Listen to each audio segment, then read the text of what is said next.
my customers get super excited when we talk about how we can improve their farm.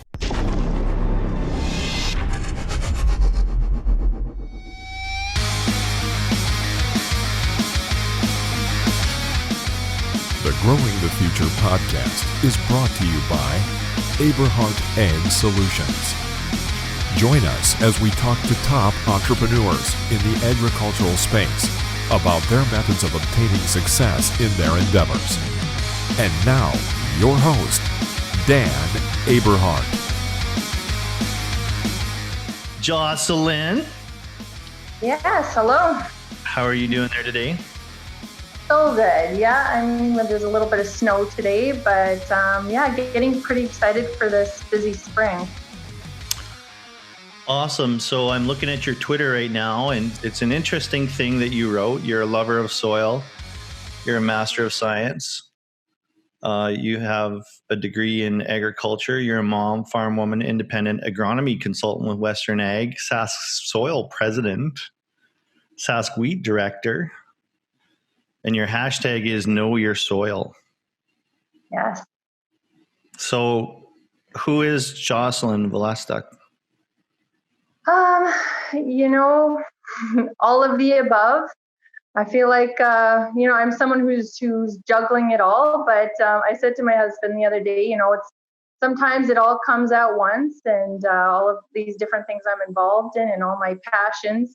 But I said, I'm juggling a lot of balls, but at least I'm the one who puts those balls in the air. I feel like, I want to do all this. These are things that I really am passionate about and want to influence for the ag industry. So it's good times. I mean, it's a lot sometimes, but sometimes I just decide to take a day with my family. So it's really nice to have the ability to decide.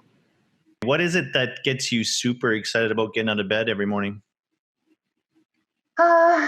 Well, in the morning we have family time. Like, that is just the best. So that gets me to bed. The kids are our alarm clock.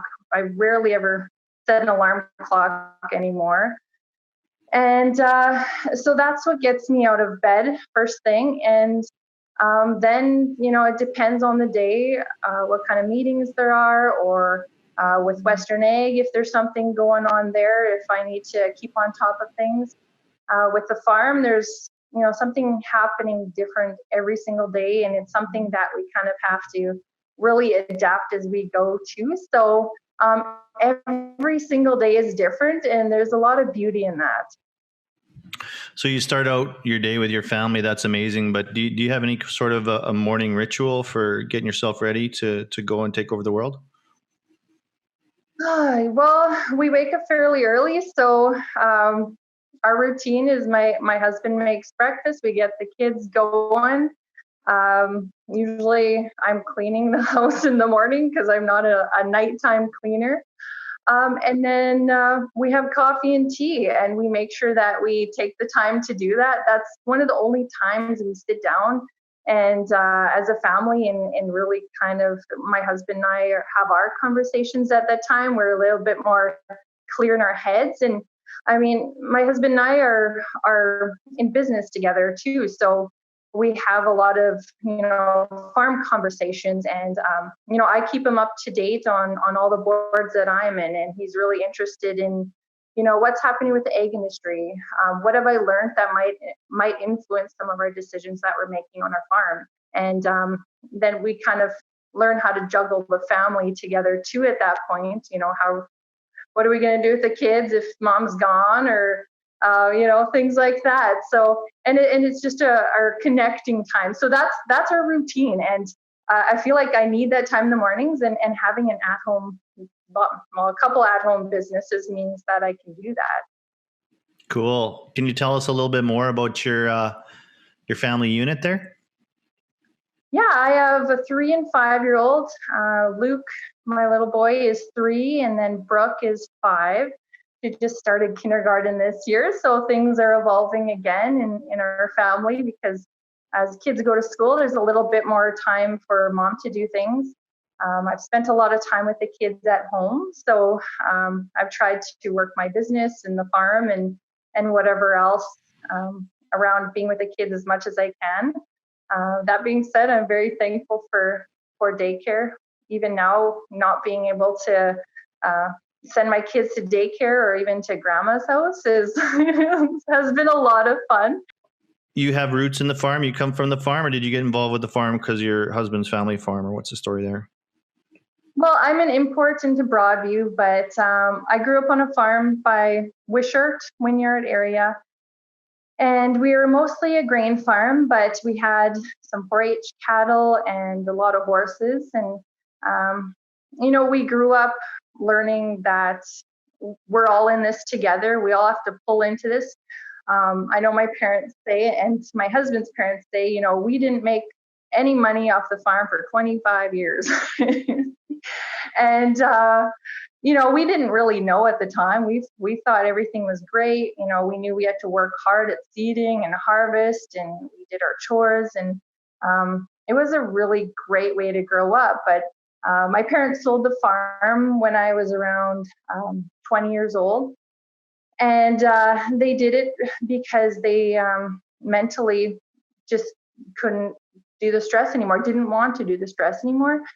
So coming into a farm, I kind of had that in mind, and when my husband and I were talking about getting into the farm full force, that, he was welding and I had a career in environmental consulting and worked out of Regina, actually. And, we had the conversation. I said, this is going to be stressful. We know farming is very stressful. How are we going to handle this? And one thing that was really important to me and to my husband as well. My husband's name is Jesse, by the way. And, Jesse said, should we do this? And I knew that he couldn't not do it. And he needed both of us full on. And I said to him, if we're going to do this, I said, I want to do it together side by side. I said, I know I'm not a very good person to be in the backgrounds on the sidelines. I said, I'll support when needed and everything. But I said, I'm used to being in there, project managing and changing some practices and getting into the science of it and, the business side of it even, and wanting to be really successful. And I said, you're a farmer, I'm a farmer for doing this. And he's like, yeah, let's do it. So, so there we are, 6 years ago now, we just had a new baby and we both decided to quit our jobs and figure it out. I experienced the same thing with my father's generation. There wasn't a lot of expectation that one would get wealthy or have a lot of cash from farming. It was more or less a break-even opportunity. And what is your guys' expectations as a team now in business on the farm financially? Well, we're going through succession planning, and we're a farm team, the four of us, my father-in-law, Alex, my mother-in-law, Debbie, my husband, Jesse, and I. So the four of us are in our corporation together. And so we're a farm team. And the expectation is different from everyone, I guess. From my husband and I, we have an expectation that we want to grow, we want to make money every year, and we want to manage our risks so that we're not so stressed out that we're not enjoying it. That's our goals. And I'm not really sure exactly what their goals are. I mean, succession planning is always challenging getting everyone's goals, but right now they really seem to enjoy working with us. And they keep saying, I just want to slow down. One day, I just want to not have to work so hard. And my father-in-law right now, he works like a 20-year-old. He's amazing. He's 62 and he's just, he's going hard and he's in with the cows and everything. And I think he's not sure what it looks like to slow down. But he knows that he wants to one day. So the succession plan is constantly evolving as everyone kind of figures out what they want to do. And like my mother and father-in-law they're very fit people, and they got great energy, and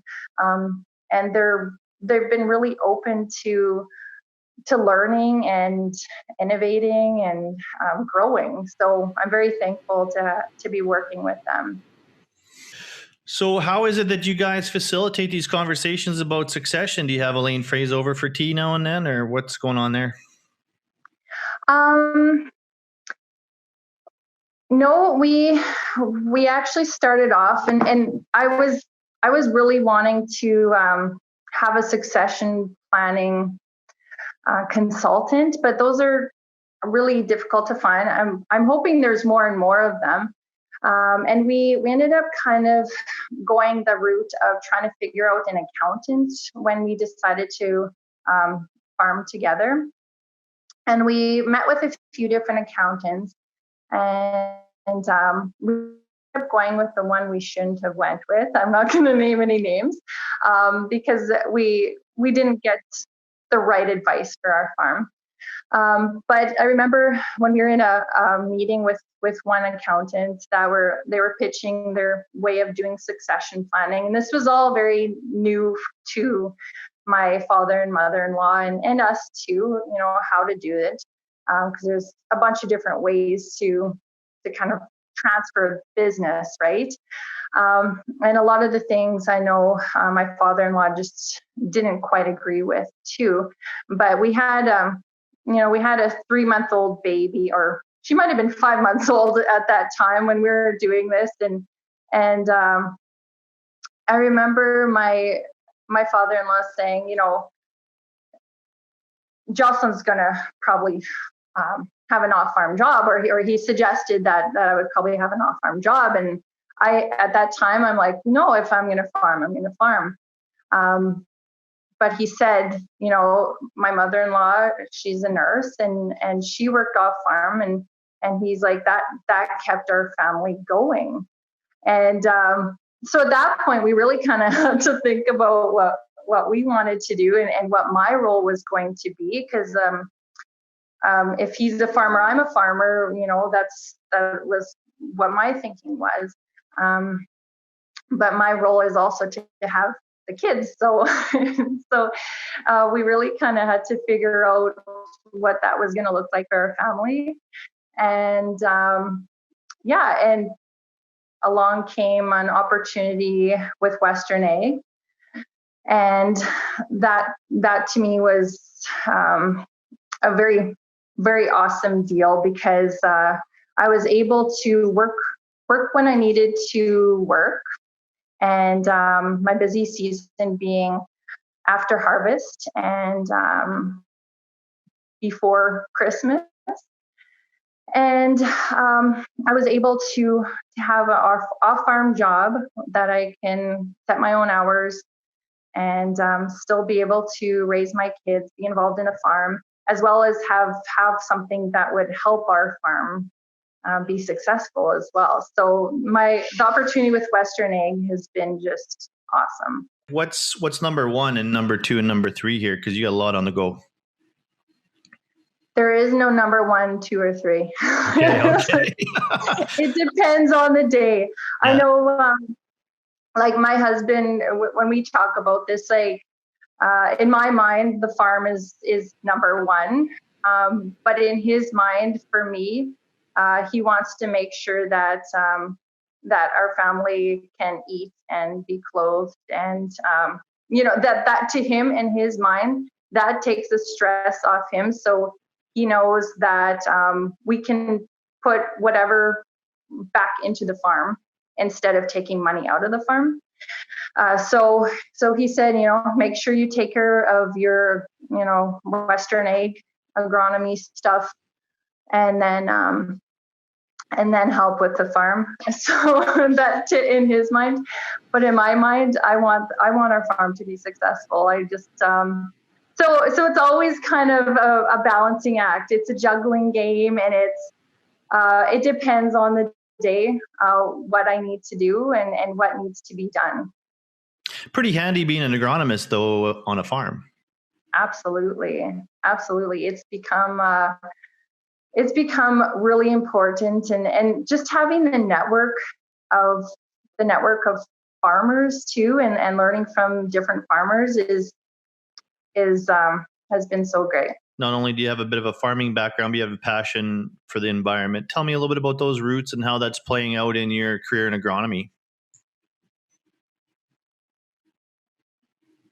Yeah, well, I got my bachelor's degree in agriculture with a major in environmental and soil science. So I ended up starting my career in environmental consulting. And, I made my education go towards either agriculture or environment because I wasn't really sure where I'd end up. So with environmental consulting, what we did was we would go out and collect information on soil, plants, wildlife, even look at the different hydrology, and we do different risk assessments for to get environmental permits and approvals. So there was we're basically the middlemen between environment and construction. And so it was a really interesting position to be in, and I find I did some project management as well when I was at Stantec, and so a lot of that and the way of thinking I've kind of brought into my career now. How is it that you go about doing what you do? How do you tackle any given project? What's your process? I have this just desire to understand the big picture. I want to take all the different pieces of data and the different puzzle pieces, and I want to put it together into a picture that, to me, everything is kind of working. If I'm missing something, I have this huge need to find out what that is and why I'm missing it and how it would fit in. So when I look at any project, anything in the agriculture industry, for example, there's certain things that keep on coming up, right? There's reoccurring themes and different issues and challenges that keep coming up. And I talk to a lot of farmers, and just having my background in soil science and environmental consulting and kind of understanding ecosystems and agriculture systems, there are certain things that are kind of glaring at me that are affecting the sustainability of agriculture. So even to make decisions on my own farm, or to make recommendations to other farms, I feel like unless I understand the big picture, it's really difficult to make any or give any information to base decisions off of. So that's how I go about things. I gotta understand that big picture, and it seems like once I get to the big picture, I want to go bigger, because there's always that more overarching theme. And I think that's what keeps me going. That's what drives me is learning that bigger picture. And what are the glaring things that are affecting the sustainability of agriculture currently? Well, the things that keep coming up again and again, and this is agriculture around the world, is number one, the need for the family farm. It's required for sustainable agriculture, and that was stated by the World Farm Organization that I went to a talk to at the CFA meetings a few weeks ago. The other thing would be the focus on soil, and that's something that, of course, I've taken and ran with because it's something that I have such a huge passion for. And focusing on the soil, I mean, it's part of our agriculture ecosystem and our agriculture systems. But I think when we focus on the soil, when we learn more about how to manage our soil, there's a lot of good that happens from there. And I think a lot of our issues right now, such as weeds resistant to herbicides. Maybe there's not as much diversity of our biology in our soil. We're spraying more fungicides and maybe more pesticides too in some areas.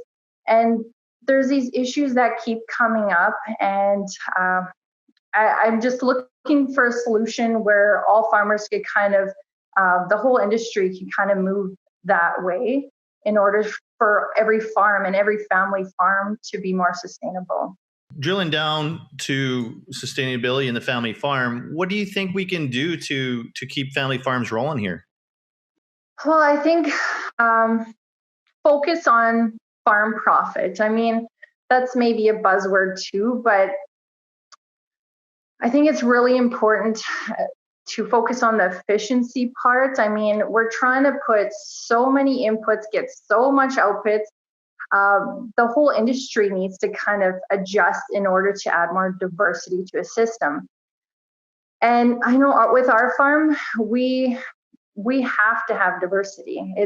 We've built it into our whole farm system. So if we can't make money off of our, 5 or 6 different crops, then we're not going to switch to a 2-crop system or less than that to make sure that we can make ends meet. We have to be able to use our diversity to make sure that we can maintain our profitability long term and build our soils.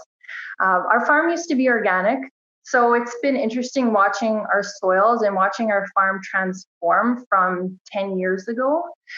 And, I feel really lucky to be able to have seen that actually, because I've seen severe erosion on our soils, which are really knob and kettle, the little slopes, and just really highly eroded and just tilled the crap out of. And so taking that soil and kind of bringing it back to life has been really, really neat to watch and neat to experiment with.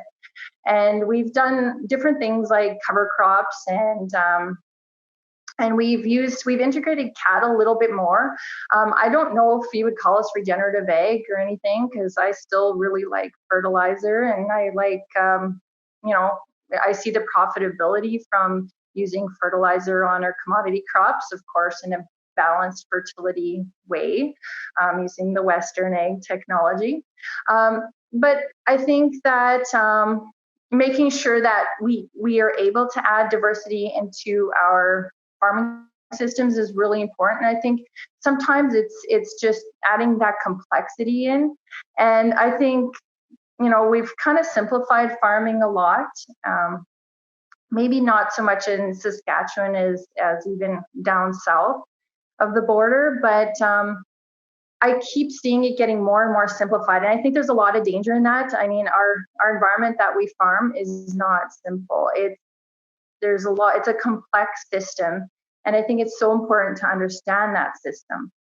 Does every farmer need to understand their system perfectly? You know what? I think that's where consultants come in. We can get data, and making sense of that data is where an agronomy consultant can come in and help coach along to figure out how can you make money from being more diverse. Drill down on that a bit and tell us what that means to you, obviously, as a agronomy professional and farmer.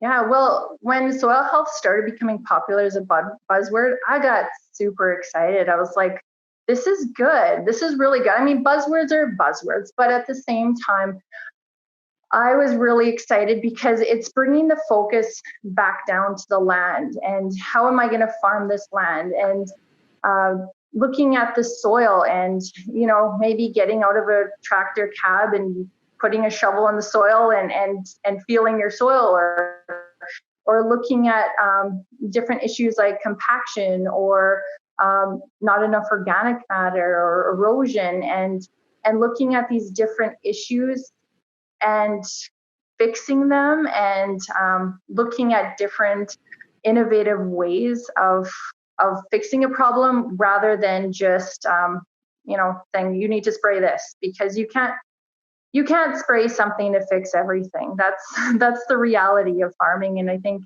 the soil health has really kind of brought to light that way of thinking. And a lot of farmers are really excited about learning more about their soil and can they improve their soil and make sure that they can maintain their crop health and their crop yields, and maybe eventually decrease their input costs or at least increase their profits. So I think that's really important, and what people are really, farmers are really realizing that, soil has always been there. It's always been important, but how are our kids and grandkids going to farm the same soil that we're farming right now?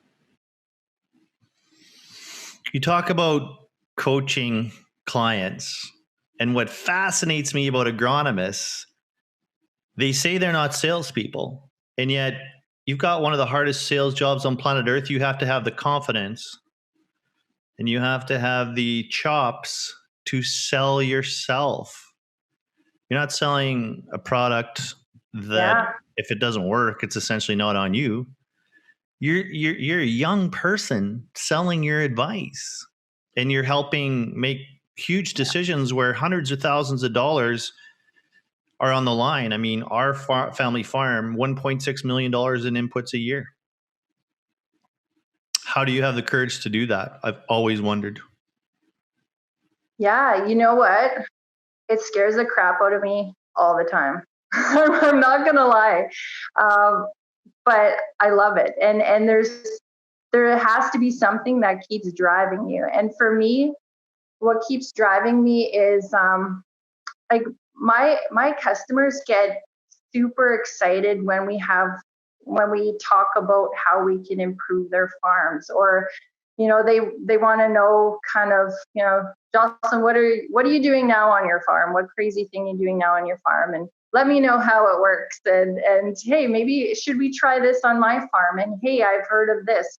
Hey, is this maybe something innovative that would work in my farm? And we have the discussions around that, and that's what gets farmers excited. And I think a lot of times I even know as a farmer myself, it's really hard if you don't have someone to bounce ideas off of as well, or if you hear so many different conflicting pieces of information and you don't know what's right, or you don't know kind of what has some good science behind it.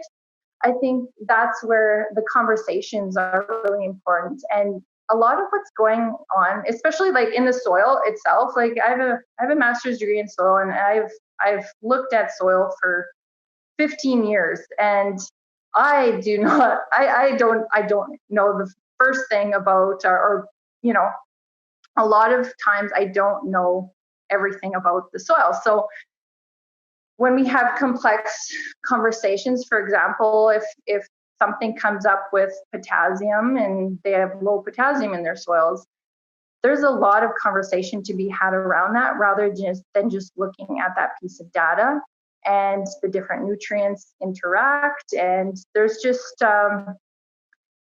so much more conversation to be had around it. And I think farmers are really empowered when they feel like they know more, and when they feel like they have the right information to make the decision. And when they're with someone that they trust, then that is just so awesome. And that's what drives me. I know when I started off, I started with Western Ag as an employee. I just did not have the guts at that point to go into my own business, because you have the option of going commission with your own business, or as an employee with Western Ag. And I started off as an employee. After a couple years, I realized that I needed to take the ownership, and I really wanted to make sure that my hours were my own. That was really important to work with my life. And so, but doing that meant I had to double my acres that year, and I had to really take ownership and have so much confidence while doing all this. And it's really difficult. Every single year, I still need to give myself a pep talk. I need my husband to give me a pep talk. I need everyone else to say, hey, you can do this. Keep calling people. You're good at what you do. You look at all the people you've helped and all the businesses that are successful and have grown because of you. And I think it's just really important to just keep your eye on the prize and really know that I'm making a difference, and that's why I'm doing what I do. Great answer. Thanks for that. And I love the people. The people incredibly honest answer. Yeah, that's great. So walk me through the decision-making process then when you're working with a client. So what we do is with a customer that's already with me, we would go and I would have the conversation about, okay, what is the past history of your different fields? And I could get an idea of kind of, okay, maybe they bought that 5 years ago, and before that was tilled or something. So I get kind of the field history from the farmer, and then I go out and I do the sampling. I choose the sample areas very carefully because we take one bulk sample per field, and so we're looking at the average of a field. And I really want to make sure that sample will represent the entire field. So I send that to the Western Ag Lab in Saskatoon, and then I get the results back through a modeling program, the Western Ag Cropcaster. And in the lab, the soil is analyzed using plant root stimulating probes. So the reason that I work with Western Ag is because of these plant root stimulating probes and the Cropcaster. I think the whole industry should be using this system. It is just far beyond any soil test out there. I mean, the regular soil test, has been around for a long time, and it really has not shown really great correlation with plant response. And so the Western Ag Cropcaster modeling program with the plant restimulating probes, where you get the soil supply rate, that's your available nutrients, it's a thing of beauty, because you can sit down and you can look at that Cropcaster, that modeling program with the farmer, and use it as a decision-making tool. So we can go through different risk scenarios. We can look at the economics of putting different fertilizer on, and it just really puts it into perspective for the farmer. In, you know what, maybe you need to bump up your fertilizer. Maybe that would make you that much extra money if you just spent an extra $10 an acre here. Or maybe you just need to change your blend a little bit and just balance out your nutrients for your land. And so we develop a plan from there, and it's the farmer making the decisions, but it's the conversations that happen that are just amazing in backing up those decisions. And it's right in front of us. We see the economics, we see the soil, and I love just starting with the soil. It's a great way to start with the decision-making process for the next year. Well said. You know what I love about Western Ag? I love that little slider that makes your bin, go up and down. Yeah, and the best part of it is my recommendation. I'm accountable to it, and I think there's not a lot in the ag industry right now that there's not a lot of accountability with a lot of things, and I think it really ticks off farmers. But I have to be accountable to my recommendations. So I go back to the farmer after they take their crop off. And I say, okay, let's put your blend into the Cropcaster. What did you actually get for your yield? And we can go back. If it's off in any way, we have a conversation to figure out why. But a lot of times it is bang on. And, that means that, okay, if I'm telling them, okay, if you're not getting there, let's figure out why. And, maybe it is my mistake. The odd time it is, maybe I sampled an area wrong. But maybe it's the practices that we didn't even discuss. Maybe it's their speed of seeding. I mean, there's been a situation where I was like, why aren't they getting the yields? Then I realized that they were seeding really fast and they weren't getting the good seed bed. So there's things like that. Those conversations could make or break a farm. And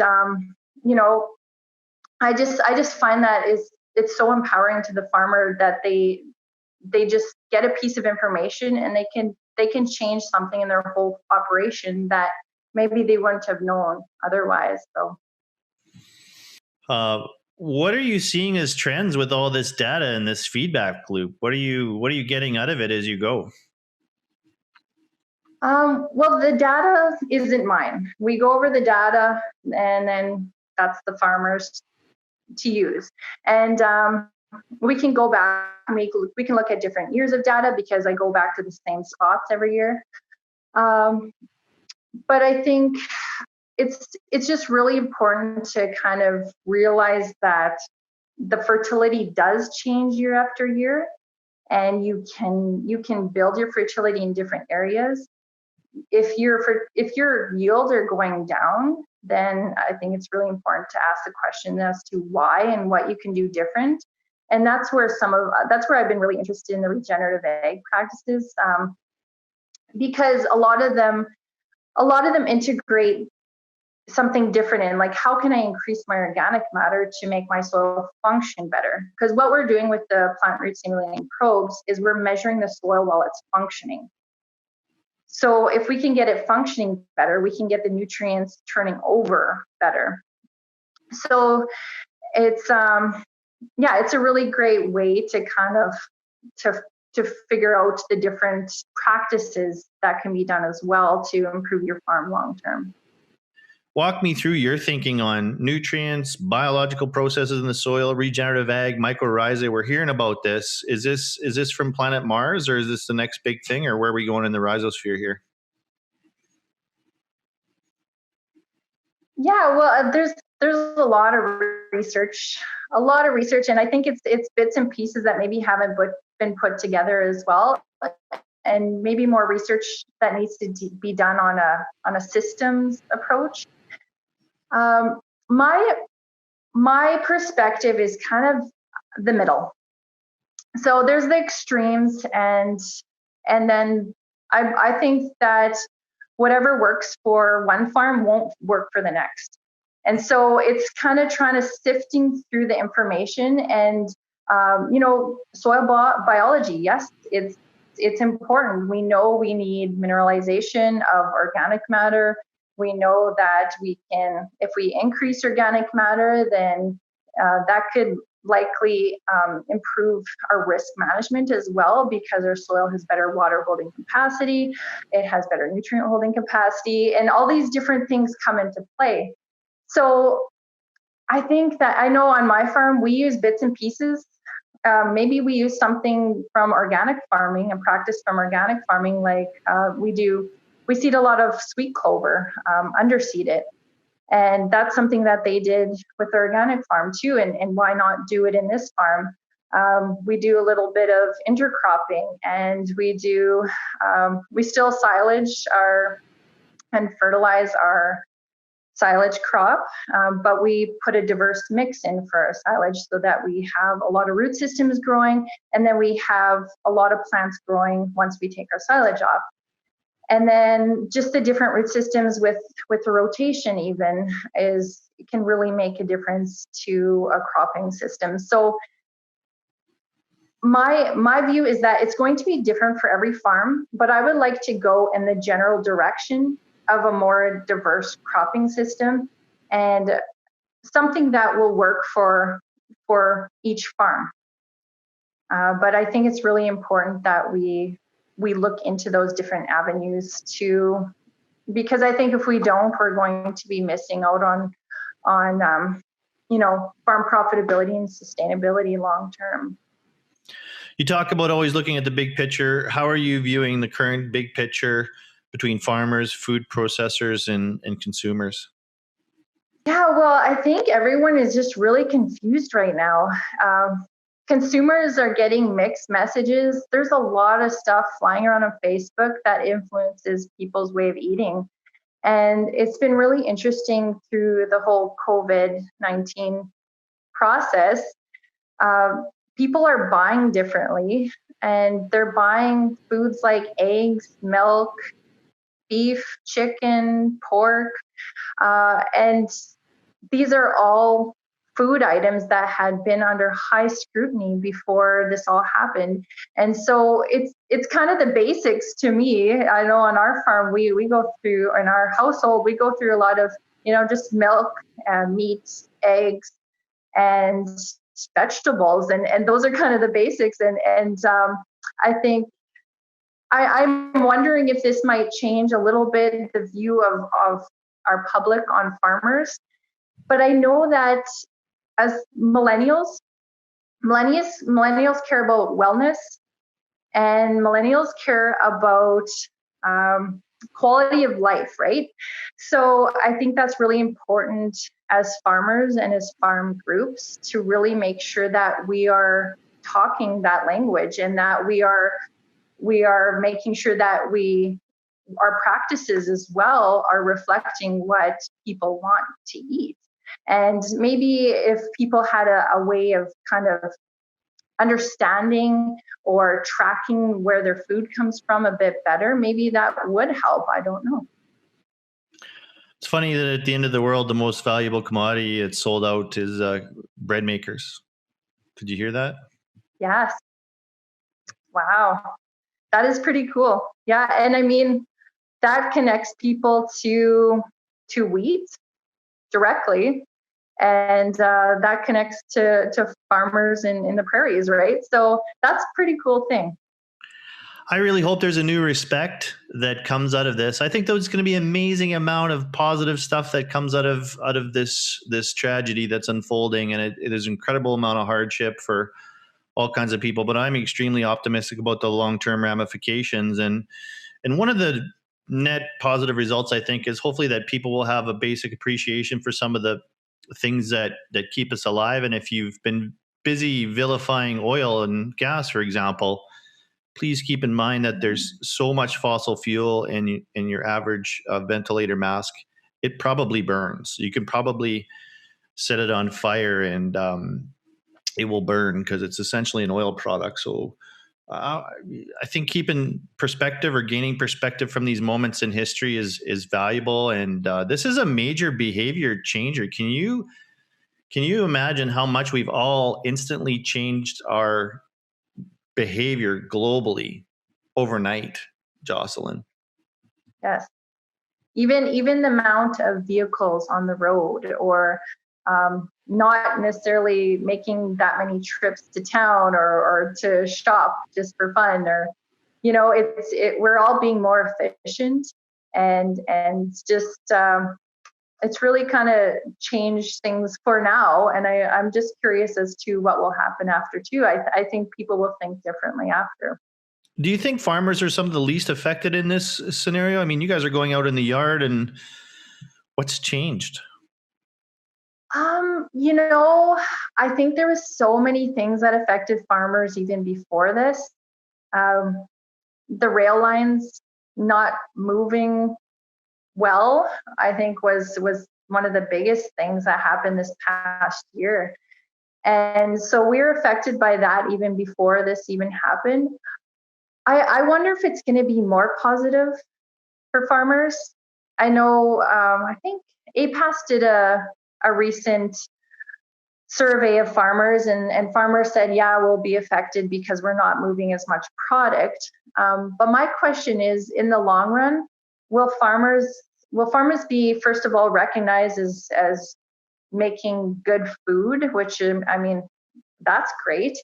But also, everyone still needs to eat in the world, and they're going to want good quality food, such as, the wheat, and that comes out of the prairie provinces here. So it's something that I think farmers long term, I think will still be okay. Who do you think of as your customer on the farm? Who are you focused on adding value for as your customer on the farm? That's a good question. I've never thought of that actually. Well, I have, because we sell our wheat on a world market. We sell our flax on a world market, our peas on a world market. I mean, I get it. I just always am curious about this because we always think about who's your customer. Yeah, no, that's a good question. Who do you think of when you think of your end customer, and does it affect any decisions at the farm gate? And if not, how do we get there? Or does it matter? Yeah. And I'm on Sask Wheat, and I'm on Sask Soil Conservation Association, which is very based in regenerative ag. One is more global, one is more local. And so I get both perspectives there. The regenerative, I think, would be speaking to more local Canadians, people who want to maybe meet the farmer who is taking care of the soil, who is putting carbon in the ground so that they can sequester carbon and to offset greenhouse gas emissions. And for Sask Wheat, we're looking at distributing the wheat, which is some of the best quality wheat in the world, for making bread. We're distributing this around the world, and so it's two completely different perspectives and two consumers that all the consumers think very differently of the local wheat miller versus maybe a wheat miller in Japan or a wheat miller in the UK. So it's everyone wants quality, though. Everyone wants to make good bread in the end out of wheat, for example. And so I think as a farmer, I just want to make sure that I put out the safest, best product I can. What factors into your buying decisions? Good question. I'm a very technical person, very analytical, very scientific. So I make sure I get a lot of facts before I buy something. Really? Shocking. So I don't know if everyone else does this. So maybe I'm the more extreme version of the mom shopper, but I'm also well informed. I like to think when I'm out there shopping about where my food comes from. So I look at price. I look at whole foods. I look at your basics, your milk, your meats, and making sure that I do a lot of local buying myself. My chickens all come from my neighbor. They have a grain farm, and they have some chickens that they butcher. So we get all our chickens from her. We eat our own beef. We have our own eggs. We have chickens that lay eggs as well.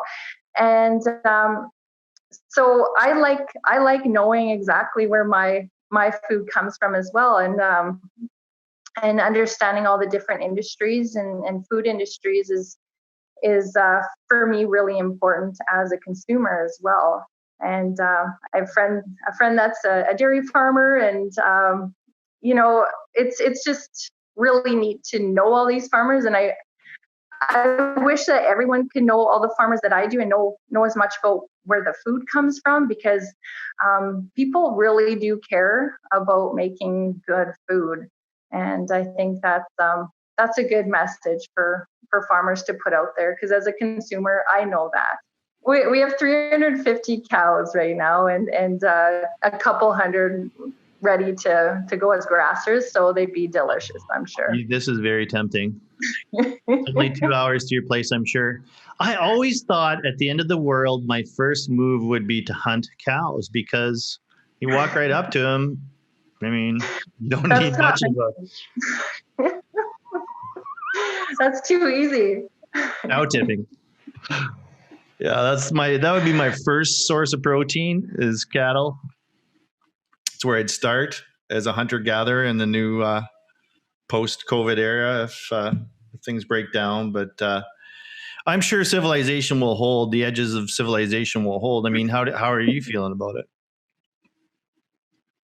I feel good. I've been through my COVID crisis moments. I don't know. Is that a thing? I think Totally. that people get to that point. I I think them. everyone's been to a different point.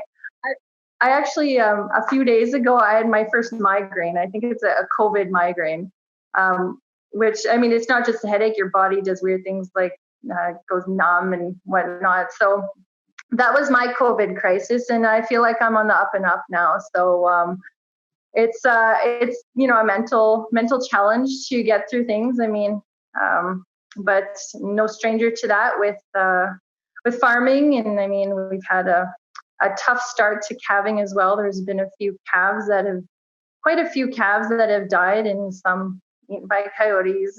And there's always something to deal with on the farm. And I think at some point, I'm just like, okay, well, I have to stop making this a crisis all the time, and kind of take it as we go, and make a plan as best as we can, but be highly adaptable. And I think as farmers, we have to be so adaptable, and it is mentally taxing. And there's going to be times where you hit that mental crisis, and just I think that support system is really important. I know even when I started going into my own business, and I felt very, very alone. I mean, I'm here raising kids on my farm in the middle of nowhere. I'm used to having coworkers. I'm used to, talking to people more daily. And a big thing that I felt that helped was I just made a list of support people. I just made a list. And whenever I feel like I'm like, holy crap, I'm doing this alone, I bring out my list and I think, okay, who would be the best to call right now? Or who would be the best to maybe throw a text and say, hey, how's it going? And that for me is kind of how I've dealt with the mental health aspect of farming and whatnot. I have an amazing concept regarding that very thing that I would love to share with you offline, because I can't give it away yet because I got to build it, and it's going to put me smack dab in the pantheons of the Hall of Fame of Silicon Valley. I guarantee it. How many visions do you have? Visions are for free, but execution is priceless. Yeah, and I find you can have all the information in the world. You can know everything scientifically about something, but if you can't get that information across to as much people as you can in the best way possible, then what good is that information? And so I think there's a lot of power in being able to understand the science or understand a concept and be able to really relay that and connect with people on that so that people want to listen. So I think that there's a beauty in that. And I am just so interested in that. I'm so interested in how people make decisions. How do people gather information? Like, not everyone's like me where they're a fact finder, like you say. But so I meet so many different farmers, and as I build my business and want more customers, and as I want to connect better with my current customers, I have to figure out how to do that and how to get this information across, and what are their goals? What do they want to do with their farm? And it relates to their life. It relates to their family life. It relates to, other decisions they make might not be because of a scientific fact. It might be because of what's best for their family. And kind of bringing that all together is really cool. Well, I'm fascinated by the dynamics of people, and bringing a bunch of agronomists together in a tribe to move in the same direction is an exercise in almost biology. If you imagined people were, essentially life inside of a microscope, there's some similarities there. But I wanted to delve into a little bit of conversation about the nature of agronomy again. How many acres in your geography would you say, as a percentage wise, are being treated by a consultant right now? an agronomic consultant as a percentage? How many acres? Well, no, as a percentage, like if you looked at your geography as 100% block, on a percentage basis, how many acres are being treated by agronomy? 20%, 40%, 60%? I want to say 10 to 20. Isn't that something? That only 1 in 10 farmers, or I guess maybe that's not a fair way to, but only 1 in 10 acres are being treated by a professional agronomist. 2 in 10 acres. Yeah, but I tell you, it's a harder sell to sell agronomy consulting because it's a service. It's not something tangible. It's not something that's a quick fix in someone's mind, and there's a lot of trust involved. And I think there's not a lot of third-party consultants out there, and I do think it's an area for huge growth, though, and this is what farmers want. They want good information. So there's huge potential. I mean, for someone like me with my business and growing, I think there's, the sky's the limit. How far I want to go with it, it's all on me basically. So, yeah, it's definitely an area of growth for the egg industry. And what are the challenges within an organization like that? What could be improved upon, or what do you see as maybe some stumbling blocks that would hold the growth of the group back? Yeah, well, I think what's really important to support the agronomists is a lot of times people just need someone checking in and saying, hey, how's it going? I care about you. I care about your business. I want to know where you can use some help in your business growth, or hey, what went good? Hey, what didn't? And I just want to shout out to Danielle Wildfong, because when she was with Western Egg for a period of time, there is when I did my biggest business growth. And she was just an excellent coach in checking in, saying, hey, what went well, what didn't, what do you need? And what is your wins right now? And just to keep going over that, because I know I get stuck in my brain and overthink things, and things get a little bit negative. But if you have someone who's keeping things in perspective and kind of coaching you along in the business growth and in confidence, even, it can be a really powerful thing. And I think the ironic thing is that's what I feel like I do in my job, and I just needed someone to do that for me in my business. So that's kind of an interesting part of it. But it's finding the people who kind of help lift you up and say, hey, you got this, and keep going. And I know it's hard, but you're good at this and you make a difference. So, who are some of the people that have mentored you? And you were talking to me about a concept of co-mentorship. Who have you worked with on mentorship or co-mentoring, and what impact does that have? Yeah, I don't know. Like, I feel like I've changed so many times in my career that I've had people come and go. There's certain people that they'll just talk to you, or they'll see you, or they'll see you speak, or you'll work with, and they'll say, hey, I see something really special in you, and I want to help you go for that. And a lot of times it's someone that maybe I'm helping as well. And so I've had a lot of co-mentorship happening in my career. There's also been, like John Bennett, he's a past SSCA president, and I've been with him a lot with the carbon committee and creating carbon sequestration policy with SSCA. And so he was a president of SSCA, like, I don't know, 25, 30 years ago. So he has this amazing history, and he's done some really amazing things in his lifetime, and he's a farmer. And so he's been a really great mentor with SSCA side of things. And like Danielle came in, my sister, she's always a mentor to me, and I'm a mentor to her.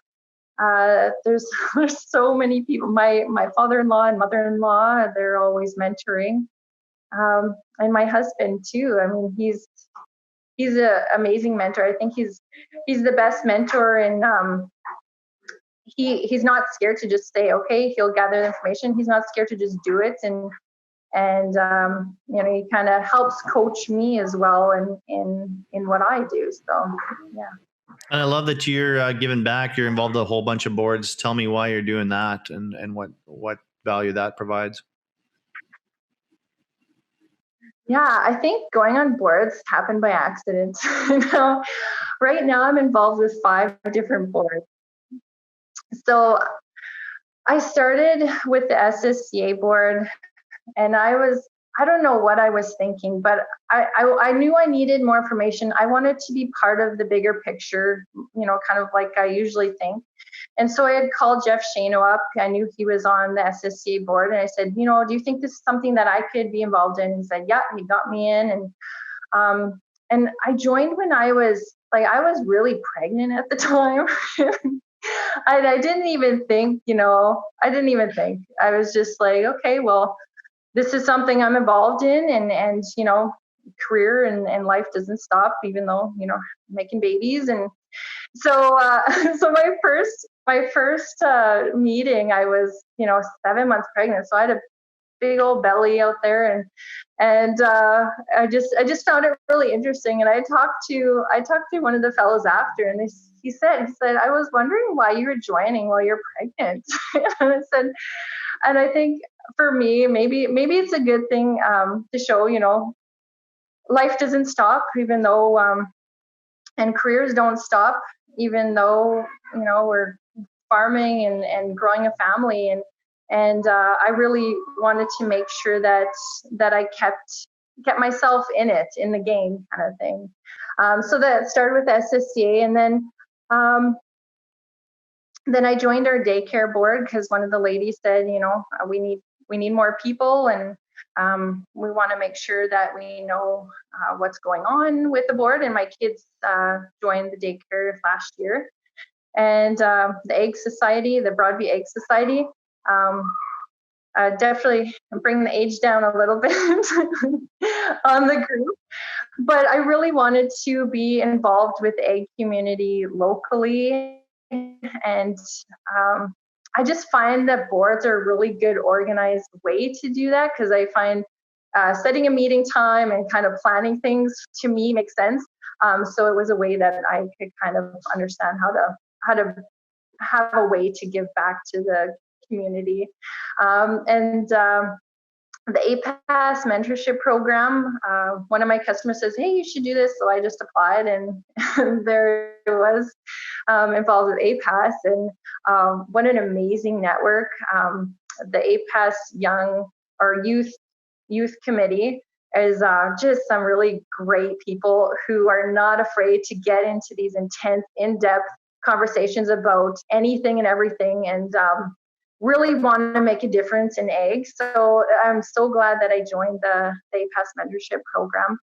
And then my friend Hannah Conchu said, hey, Jocelyn, you should run for Saskweet. There's elections coming up. And I was like, oh, I had no idea. I'm like, oh, I'm kind of busy. I don't know. And so she sent me up to talk with a few different people, and she said, haha, I got you. Look what I got you into. And so I was told it was a really difficult board to get on, and a lot of people have tried to get on the board and haven't. And so I said, okay, I'm going to do my best. And it was during a very busy time during soil sampling, and so I used Twitter, and I answered some phone calls of people who had questions, and I just engaged on Twitter, basically asked questions of farmers, because my job on Saskweet would be to listen to what farmers are saying and what issues they're bringing up, and to make sure that we keep our industry sustainable. So sure enough, I got into Saskweet too, and here I am on a whole bunch of different boards, and yeah, all of it comes back to one vision though, and it helps me form the big picture. Well, you're doing amazing.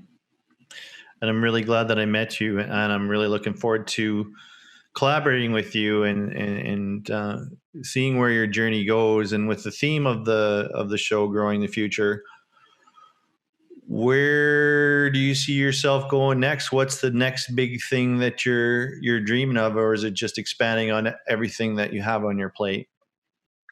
Well, I guess we'll see. I think life is a way of directing you where you need to go. I've been doing things that I never thought I would do, and but they're things that are such a good fit and things that'll challenge me. And I think that yeah, one of my big dreams is to talk around the world, and I don't know why. I don't know what I'm going to be talking about exactly, even, but it's in my brain, so I know it's going to happen. And I like to think that that if we put all our energy into one thing or into a vision, that it'll happen, and I know that mine will. So I can't wait to find out how it's going to happen and how I'm going to get there. So it's pretty exciting though.